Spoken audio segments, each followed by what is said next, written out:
So today we're taking the McDonald Creek Trail. It runs along McDonald Creek obviously and goes all the way up to McDonald Falls.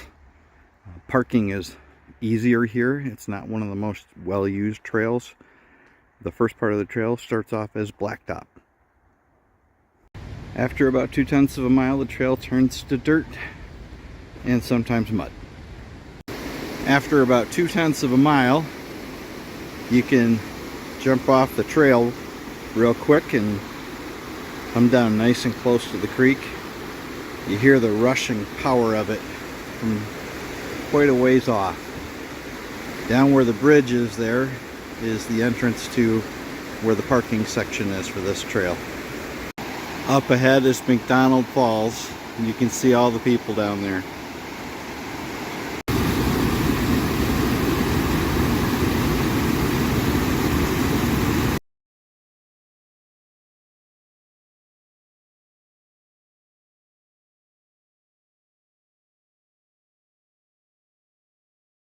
After 6/10 of a mile, the trail merges with the Horse Loop and John Lake Loop. And so the trail's going to get a little bit more beaten up. You can see what the horses do. Hopefully it's not too muddy like yesterday. The trail is used by both humans and horses. And you have to pick up your dog poop. But why not your horse poop? This is a way bigger mess than a dog could ever make. So the trail comes out to an area that is very heavily used by people. They're getting in the water here. It's not too treacherous, so.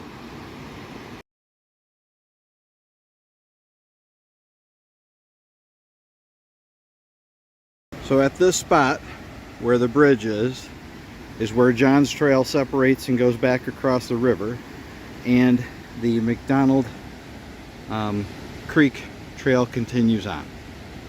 So the first falls or whatever you get to on this trail are the Sacred Dancing Cascades. Most people don't go any farther than this. So once you get past Avalanche Falls, not a whole lot of people are on this trail, and it's gorgeous. Just cut right through the woods. We read on all trails that 3 days ago some hikers ran across a bear and 3 bull moose who actually gave them a chase for a little bit to get them off the trail.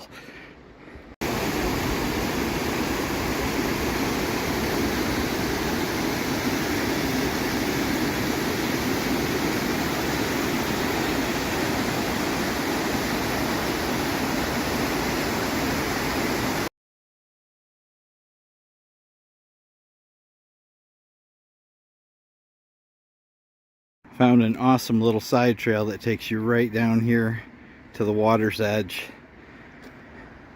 This is definitely a spot you could get in. It's pretty tranquil compared to the rest of the river.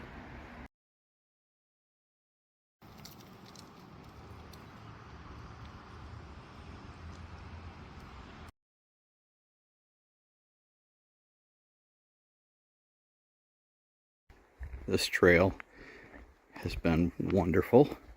There's only one downside to it. It's an out and back, but it is quickly becoming one of our most favorite trails that we've been on. So the river kind of branched off and formed a large pond that was perfect for moose. Unfortunately, we didn't see any there, but the trail then diverts deep into the forest, I think to go around that wetlands area, but I'm not sure.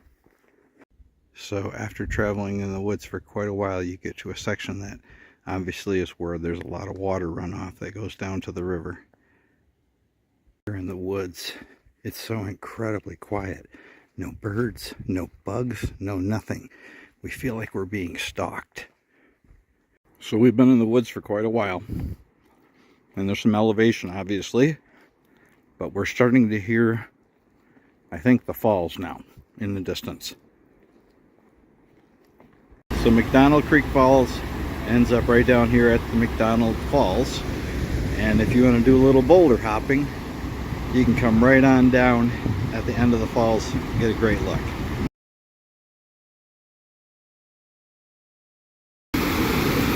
I'm about 20 feet from the falls. So after 3.3 miles, we made it to McDonald Falls. And according to all trails, the trail continues on for a little bit, but we weren't really interested in going any farther than McDonald Falls, so we're headed back. In the end, the trail was supposed to be 5.6, and it's going to be 6.6. This is the third one that we've come across. No real fear of humans. We're about 30 feet away from her, and she's found something she's really enjoying, and she's been just chowing away. I wouldn't be surprised if we could continue to walk right up to her. So the McDonald Creek Trail has been a trail of two trails. First half of the trail takes you right along the creek, and you hear the roar of the river constantly, and you can go down to some beachy areas, and it's very interesting. And then you veer way deep into the forest for the other half of the hike, and it is dead silent. We've been lucky. We've come across 3 mule deer. Maybe one of them was a whitetail, we're not sure.